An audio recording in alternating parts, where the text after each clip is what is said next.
Aujourd'hui, je rencontre le rappeur gospel Patrick Laguerre. Il nous parle de son album, sa foi et sa femme, ainsi que de la campagne qu'il a faite sur les médias sociaux afin d'avoir des meilleurs soins de santé en Ontario. Alors, suivez-moi. Everybody put your hands up. Everybody put your hands up. Everybody put your hands up. Let me hear your war cry. Hey, hey, hey, let me hear your war cry. Let go, let go, let go.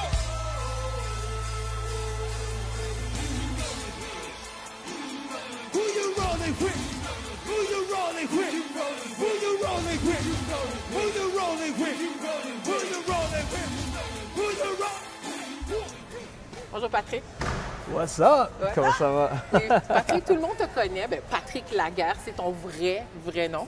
Ben, mon nom, c'est Patrick Prosper Laguerre. Ah, OK. Ce Prosper, c'est mon middle name. Là. OK. Ouais, Alors, ouais. Prosper, c'est le nom que tout le monde... Mon prénom. Ton prénom. Ouais. Tout le monde te connaît Ouais. sous le nom de Prosper. Ouais. Parce que ça fait longtemps que tu prospères dans le monde, dans l'univers musical du rap. Ouais, ouais, Moi, ouais. je t'ai connu au secondaire.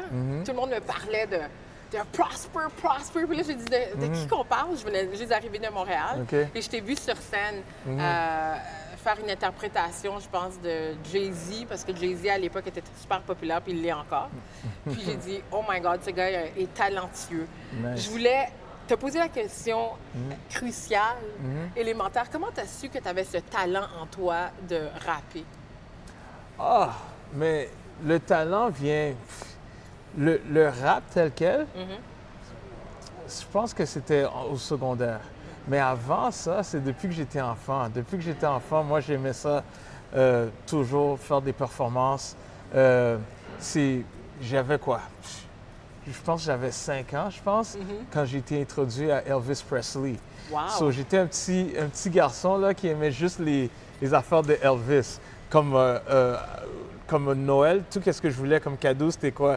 Des affaires de Elvis, soit une guitare Wow. ou bien une photo d'Elvis Je pensais ou que quoi que c'était ce Michael soit. Jackson, mais Mais Elvis c'est ça qui est était bon. arrivé. Mais après, mon grand cousin, il était comme tanné que j'aimais trop de Elvis. D'Elvis. Et puis après ça, il m'a amené dans son sous-sol, puis il m'a fait voir la vidéo de Beat It de Michael Jackson. Ah oui, puis tout a changé. Tout a changé. Dès que j'ai eu la vidéo de Michael Jackson, c'est juste ça que je faisais, danser, quoi que ce soit. Mais le rap tel quel, c'était au secondaire. Parce que j'étais à New York pour la première fois, j'ai découvert le hip-hop. Et puis, j'étais arrivé au secondaire, et puis le monde, j'avais des amis qui faisaient du freestyle. Et puis, j'ai juste essayé de faire ça. Puis là, j'ai découvert ma passion. Oui, de le puis faire. ta passion, qu'est-ce que j'aime, c'est que tu as senti cette passion puis tu l'as alimentée parce que tu te pratiquais, puis on te voyait souvent sur scène. Puis à l'époque, je dirais que quand quelqu'un trouve son talent puis le travail, on n'a aucun doute. Moi, j'avais aucun doute que tu serais où tu es rendu maintenant. Moi, j'aimerais ça savoir, entre le secondaire et maintenant, il y a eu plusieurs moments gratifiants dans ta vie. Mais tu as eu un changement. Il y a eu un changement drastique. Tu rappais sur tout et rien, comme tous les rappeurs. Puis à un certain moment, moi, j'ai vu un changement. Tu as commencé à parler de Dieu. Pourquoi? Mais c'était vraiment une situation personnelle. Pendant que je rappais avec mon groupe, j'avais un groupe qui s'appelait Technical Sense à Montréal. Et puis, on faisait beaucoup de shows. On a ouvert pour Domatic, on a ouvert pour Cardinal Official, Busta Rhymes, les Fugees, on a été en Europe. Et puis, on a eu un deal en Europe. Mais moi, j'étais vraiment passionné sur le but. Le but aller en tournée et puis d'avoir beaucoup de succès. Et puis, numéro beaucoup un... d'argent. L'argent, oui, mais c'était plus pour acheter une maison pour ma mère. C'était ça le but. Le but, c'était tourner, maison pour la mère. C'était juste ça mon objectif. Et puis, selon le parcours, j'ai réalisé, j'ai eu une opportunité pour faire une tournée avec Ashanti. Ashanti, c'est l'artiste américaine avec Murder Inc. puis Ja Rule et quoi que ce soit. Alors, en premier, je faisais l'ouverture pour Ashanti. Et puis après son set, moi, je faisais comme un genre de motivation. Ça me donnait le micro. Puis là, moi, j'avais j'avais toute la scène à moi tout seul avec t'étais le le hype DJ, man. puis j'étais le hype man. J'étais le hype man. Et puis une fois, j'étais dans mon hôtel avec un des musiciens de Ashanti, puis on jouait au domino, puis il m'a juste posé une question simple. Il m'a dit, à chaque soir, là, tu as le micro entre tes mains. Est-ce que tu réalises le pouvoir que tu as avec le micro?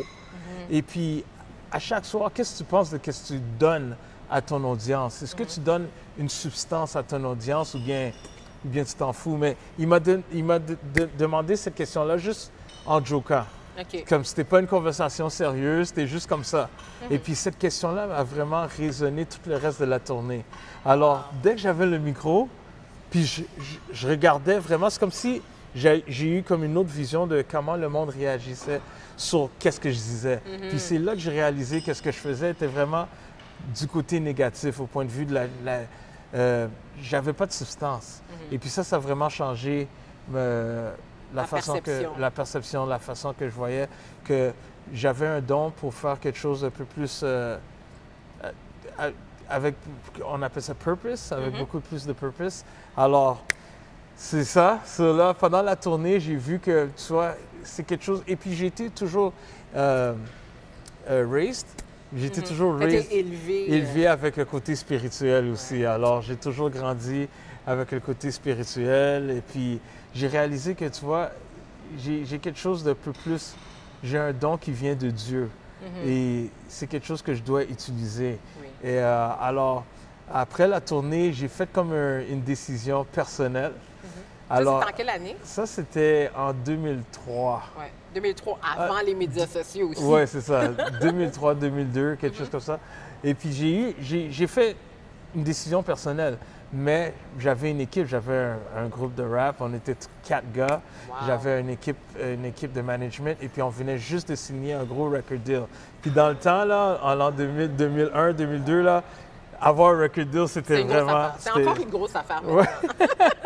Wow. Mais un peu moins, parce que maintenant, avec la technologie, on peut tout commencer les réseaux sociaux, soi-même. on peut commencer soi-même. Mais avant, c'était vraiment gros, là. Alors, à cause de ça, ce genre de décision-là, je l'ai gardé personnellement. Mais lorsque je suis arrivé, je suis retourné à Ottawa. Peut-être 2 semaines après, j'ai eu un gros accident, là, un gros accident d'auto. Un accident d'auto qui était presque fatal. Et puis, c'est là que, lorsque les pompiers, puis les policiers, les ambulanciers sont venus, ils ont vu mon auto, puis moi, j'étais debout, mais ils ne savaient pas que c'était moi qui conduisais. C'est l'auto qu'ils ont vue, puis ils ont juste demandé où est le corps.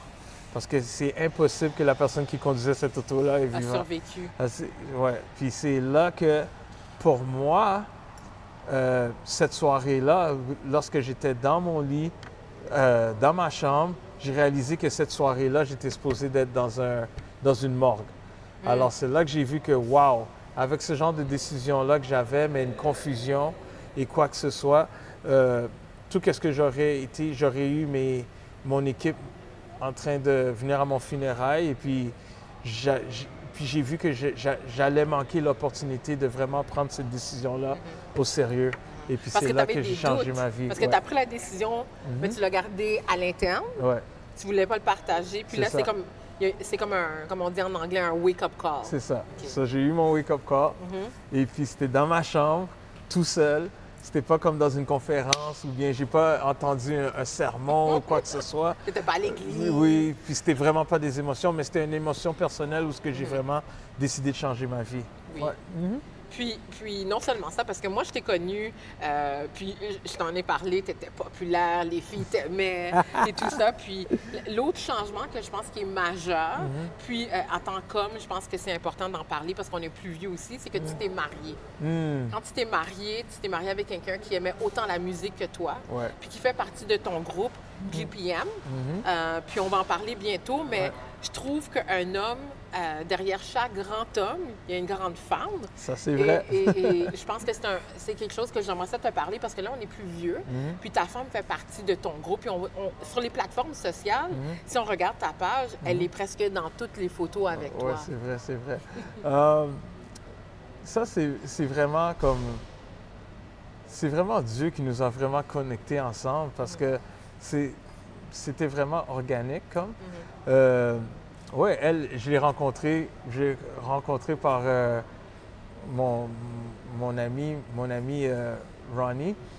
Et puis... Également un chanteur, très bon chanteur. Ouais, qui était dans le groupe aussi, GPM. Et puis, oui, elle était une drummer à l'église. Right? Wow. Mais elle est non, elle fait plus les drums, ça, mais... Ben, elle est musicale. Ouais, justement. Et puis, c'est comme ça que je l'ai rencontrée. Puis, on était des amis, on était des bons amis, puis tout. Et puis, selon mon parcours avec Technical Sense, elle me donnait toujours des conseils, puis tout. Et puis, on était vraiment comme close, là. On était vraiment comme close. Et puis, ouais, on s'est rencontrés, on s'est fréquentés pendant 5 ans à peu près. Wow! Et puis, juste comme ça, organiquement, on avait comme les mêmes passions, les buts étaient les mêmes, la passion, la vision aussi. La vision et tout. Et puis, ouais, on s'est mariés en 2006. Et puis, ouais, on s'en va sur 12 ans, ça fait 12 ans, là. Félicitations. À quoi contribue-tu le succès d'avoir un mariage durable, puis aussi un mariage qui tient la route du temps? Parce qu'on s'entend, il y a des tentations, puis il y a aussi plusieurs personnes qui nous influencent à aller en dehors du mariage, la société en soi. Puis, je sais que tu as des convictions, mais c'est pas évident non, dans le monde dans lequel qu'on vit. Pas du tout. Ma question est vraiment, comment tu fais pour respecter qu'est-ce que la société, mettre de côté qu'est-ce que la société te dit, puis de rester intact dans ta relation, puis intègre? Oui, mais c'est avoir une discipline, tu vois que je veux dire? Avoir une discipline et puis vraiment savoir, moi j'appelle ça en anglais, j'appelle ça soul connection. Tu vois que je veux dire? Wow. Parce que moi, je trouve toujours que le mariage, c'est ça. Il y a beaucoup de monde qui se marie pour des choses, pour des raisons différentes. À cause qu'ils ont un countdown, à cause qu'ils veulent une famille, alors le time is running out, alors quand ils ont l'opportunité de le faire, il y a ça. Il y a des femmes qui veulent se marier juste à cause de la belle robe et puis la cérémonie et tout ça, et quoi que ce soit. C'est ça que je veux dire. Moi, je dis toujours au monde qu'il faut avoir un soul connection parce que même l'amour, c'est pas assez. Il y a des situations dans le mariage là, que tu vas toujours avoir comme un moment de turbulence. Et puis même l'amour tel quel n'est pas assez pour vraiment... passer à travers les défis. Les défis, tu vois. Il faut vraiment avoir une connexion, comme presque une connexion spirituelle, tu vois, de esprit par esprit. Quand tu sens ça organiquement, c'est ça qui te motive à rester connecté. Tu vois ce que je veux dire? Je ne dis pas que c'est ça la raison telle quelle, parce qu'il y a toujours des tentations. Il y a toujours des tentations. Alors, c'est ça, la communication et puis aussi la conviction. Moi, c'est ma conviction spirituelle aussi, qui vraiment, là, qui me garde ferme, là, pour que... Puis, tu vois, c'était pas prévu de t'en parler, mais c'est parce que j'ai vu Melissa. Melissa est vraiment... je la sens que non seulement... Elle a influencé ta musique, mais aussi elle, je la connaissais pas avant. Puis on dirait que ensemble, vous avez amené le groupe GPM, qui est ton groupe, à un autre niveau. Vous avez gagné un prix gospel il y a quelques années. Puis je pense que vous êtes les premiers Canadiens à avoir reçu ce prix-là. C'est fantastique. Oh, c'était vraiment une expérience. Ça c'était avec notre deuxième album. Notre album qui s'appelle Takeover. Oui, alors on a gagné GME Awards, ça s'appelle, Gospel Music Awards. Et puis, ouais, c'était meilleur chant gospel et le meilleur album gospel aussi. C'était toute une expérience. Et puis oui, Melissa, c'est comme mon tag team, on appelle ça. Tu vois ce que je veux dire? Elle était une drummer. Puis après ça, elle est venue devant la scène pour chanter aussi. Et puis Takeover, elle a plus ou moins produit la plupart des chants dans le Takeover. Et puis justement, il y a beaucoup de monde qui nous demande la question, comment tu fais pour toujours travailler avec ta femme? C'est pas évident. Moi là, oh my gosh, je serais vraiment capable de... Et tu vois, moi je trouve que c'était juste à cause que oui, c'est ma femme, mais en même temps c'est best friend. Et puis en même temps, c'est mon partner, tu vois ce que je veux dire? So, c'est juste organique, tu vois ce que je veux dire? Et ouais. C'est toujours du travail, de la communication et tout ça. Jesus Christ, we give you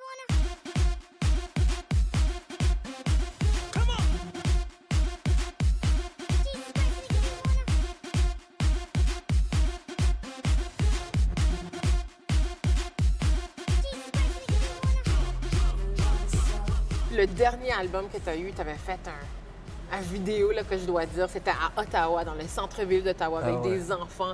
Et je reconnaissais des visages, c'était multi-ethnique, puis on sentait le dynamisme prospère. Vraiment, là. Puis moi, ça m'a donné la chair de poule parce que là, je voyais non seulement l'évolution de l'homme, mais aussi l'homme qui veut que sa communauté connaisse les paroles de Dieu à travers une chanson rap qui est entraînante. D'où est venue cette idée d'amener toute l'équipe, tous tes amis dans cette vidéo? C'est juste pour donner une réflexion de ma vie, telle qu'elle. Organique encore, tu vois ce que je veux dire? Alors, au point de vue de intégrer le monde que d'habitude, moi, j'ai toujours comme beaucoup de get-together à la maison. Et puis, je reste toujours connecté avec le monde avec qui j'ai grandi, comme Sabine et quoi que ce soit. Après la pause, on va parler davantage à Prosper, puis on va faire un petit jeu de quiz. All right.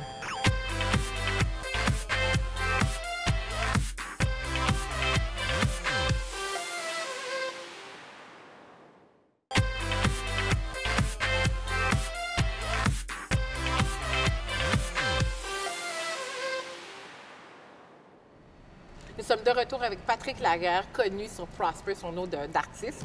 Prosper, on va jouer un jeu qui s'appelle Emoji Binette en français. Emoji, tout le monde connaît le terme. C'est que je vais te donner une description d'une publication que tu as mise sur ton compte Instagram ou Facebook. Et tu vas me dire la réaction derrière, qui résume vraiment ta réaction par rapport à qu'est-ce que tu as publié. Parce que des fois, on n'a pas vraiment toute l'histoire. Alors, je te remets les emojis. Alors, on a parlé de tu gagnes souvent des prix, mais dernièrement, tu as été aux États-Unis et tu vas commencer un nouveau projet. Et je veux savoir, tu peux pas tout nous dire sur ce nouveau projet parce que c'est encore embryonnaire, on est au début. Comment tu te sens présentement en sachant que tu es retourné de la Floride puis tu as un nouveau projet que tu vas donner naissance bientôt? 100%, ouais, 100%. Oui. Est-ce que tu peux nous parler un petit peu de ce projet? Oui. Il y a une chaîne de télévision qui s'appelle TBN, Trinity Broadcast Network, qui est aux États-Unis. C'est la plus grande chaîne de télévision chrétienne qui est aux États-Unis et au monde. Et on a eu un deal, un partnership. Bravo! Oui, avec GPM et qu'est-ce qu'on va avoir la chaîne de télévision version canadienne. Wow! Alors, on sait ça en primeur ici à Suivez-moi. C'est en primeur à Suivez-moi.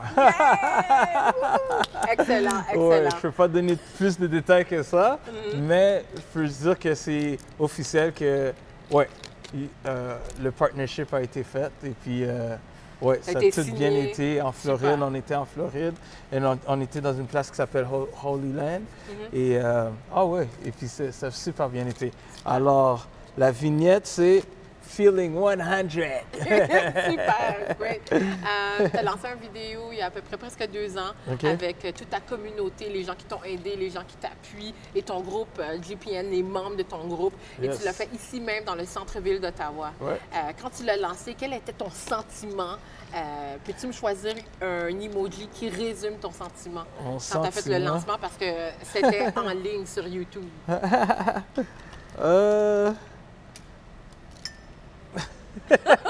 Pourquoi tu pleures de joie et avec beaucoup d'amour dans tes yeux? Oui. Fleur de joie parce que pendant le tournage, on a eu beaucoup de fun, beaucoup de jokes. On niaisait sur... Puis il y a eu beaucoup de choses qui sont arrivées qui nous ont fait vraiment rire. Et pleurer en même temps? Oui. Et puis, joie parce que, justement, c'est juste que c'était juste une joie de juste voir que selon tout ton travail et comment les obstacles et puis tout, et puis où est-ce que tu es devenu, où est-ce que tu es arrivé. Alors voir ça sur caméra pour la première fois et puis voir ça sur YouTube et puis que le monde, la façon que le monde réagissait sur la vidéo, puis les commentaires, les bons commentaires, je vais juste donner beaucoup de joie, et d'amour. Quand on regarde quand on regarde ton compte Instagram et Facebook, on regarde toute ton évolution, puis aussi voir aussi la joie dans tes photos. Quelle émotion et emoji pourrait résumer ton trajectoire jusqu'à maintenant? Wow! Wow! Mon trajectoire jusqu'à maintenant. Oui. Oh, wow! Ça, je me permets d'utiliser un anglicisme, mais you're blessed. Moi, je pense que c'est comme ça que je vois ta page Facebook et Instagram, parce que le monde ne savent pas tous les défis que tu as eu à vivre. Est-ce que je me trompe? Pas du tout. Pas du tout.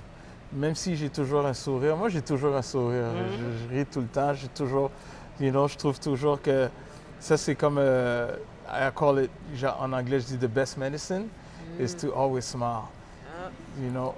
Even in tragedies, put a smile. Parce que ça change l'énergie. Selon moi, on a eu beaucoup de défis et plus ou moins des défis pour combattre la maladie. Ma femme, Mélissa, elle est survivante de cancer, comme 2 fois. Et puis, elle est un témoignage. Ah ouais. Et puis moi, récemment, j'ai eu une maladie qui attaque le système immunitaire, qui s'appelle le lupus. Alors, ça fait 3 ans de ça. Et à chaque hiver, moi, ça m'attaque. L'hiver?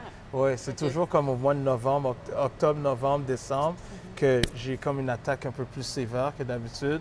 C'est comme une attaque d'arthrite et j'ai comme du liquide qui s'accumule dans mes poumons. Et je me suis fait hospitaliser, ça fait 2 ans d'affilée. Ouais, et c'est puis... difficile à vivre. Tu n'es pas le seul que je connais avec cette maladie qui est de plus en plus courante. Tu viens juste de parler des symptômes, mais comment toi tu le vis en tant qu'homme?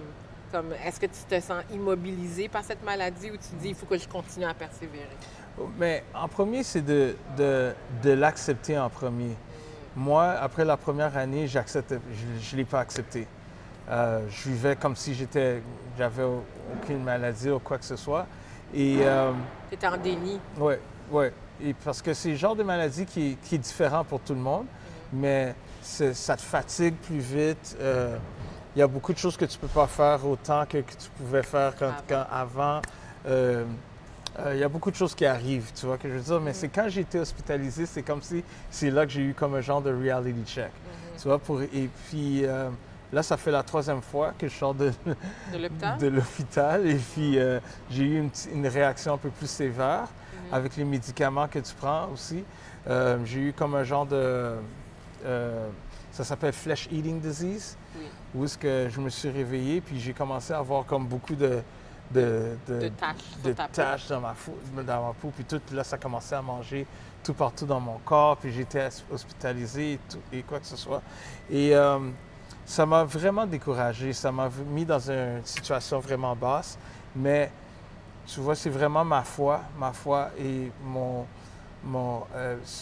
ma relation avec Dieu qui m'a vraiment comme soutenu du parcours. Et puis, regarde, le docteur disait que ça allait prendre à peu près 6 mois pour me rétablir. Et puis, ça m'a juste pris comme 3 semaines où ma figure était vraiment comme, wow. Oui, tu peux voir dans ma page de Facebook, on a comme mis ça. Ouais. D'ailleurs, je vais en parler parce que ta femme, ça fait quelques années que tu as mentionné à ton entourage que tu avais la lupus, mais ta femme a fait une campagne en privé en envoyant aux gens qui t'aimaient que voici qu'est-ce qui se passe, les maladies, qu'on n'est pas au courant, puis que le support qu'on n'a pas du système de santé. J'ai trouvé ça très courageux de sa part, puis très était diplomatique parce qu'elle aurait pu le mettre pour que tout le monde le voit, mais vous l'avez fait en privé pour montrer qu'on doit mettre de la pression sur le système de santé. Toi, tu étais dans un état moins combatif. Comment tu as vécu ce moment-là? C'était vraiment difficile, mais avoir une femme comme ça là, qui est vraiment passionnée et puis qui a vraiment ton back au maximum, ça m'a vraiment remonté, ça a vraiment remonté mon moral. Parce que moi, quand je suis dans une situation comme ça, je suis pas vraiment... j'ai pas vraiment te le retires courage. un Ouais, petit ouais, peu. ouais. J'ai vraiment pas le courage vraiment pour aller dans les médias réseaux, sociaux. les médias sociaux. Et il y en a qui l'ont le courage. Il y en a qui le font. Il y en a qui sont même dans leur deathbed, comme on appelle. Et puis ils sont là, puis tu vois. Et puis ça, c'est ma femme, ça. Ouais. Tu vois ce que je veux dire? Et puis ce genre d'appel a vraiment réveillé beaucoup de personnel dans les systèmes de santé qui nous a appelés personnellement. On a eu beaucoup de meetings pour Trouver des solutions. pour améliorer le système. Le MP de Nepean nous a appelés et puis voulait prendre charge de cette situation-là et on a eu beaucoup d'aide. Alors, ça a vraiment aidé. Alors, les médias sociaux et une femme comme tu l'as, ça peut changer des choses. Avant de partir, je veux parler de tes projets futurs. Oui. Quels sont ces projets-là? Bien, en ce moment, vous pouvez avoir notre album live parce que nous, live, on est vraiment différent de quand vous voyez des vidéos. Alors, on a un album live qui s'appelle Synergy Live. Oui, et puis, qu'est-ce qui va arriver? Il va y avoir un nouvel album qui va être un peu plus... Ça va être un peu plus un album de Prosper. Un album de Prosper avec beaucoup de collaborations de beaucoup d'artistes qui viennent un peu plus de partout au Canada. Et ça s'appelle Live, Love and Prosper. Wow. Alors, je suis vraiment excité de ça. Notre premier single, c'est Looking in the Mirror, qui est sur YouTube en ce moment. C'est dans mes pages de médias sociaux. Et vous pouvez voir tout. Alors, qu'est-ce qui va arriver. Moi, là, je dois dire que j'aime ça te recevoir parce que tu as tout le temps des choses à nous partager. Ta vie sur les médias sociaux est tout le temps un reflet de la conviction de Dieu puis aussi l'espoir. Merci d'être venu puis on va continuer à te suivre. Merci beaucoup de m'avoir invité, Sabine. Bientôt. All right. C'est déjà la fin de l'émission. Je vous remercie d'avoir été des nôtres. Suivez mon invité sur les médias sociaux ou sur sabinedaniel.com.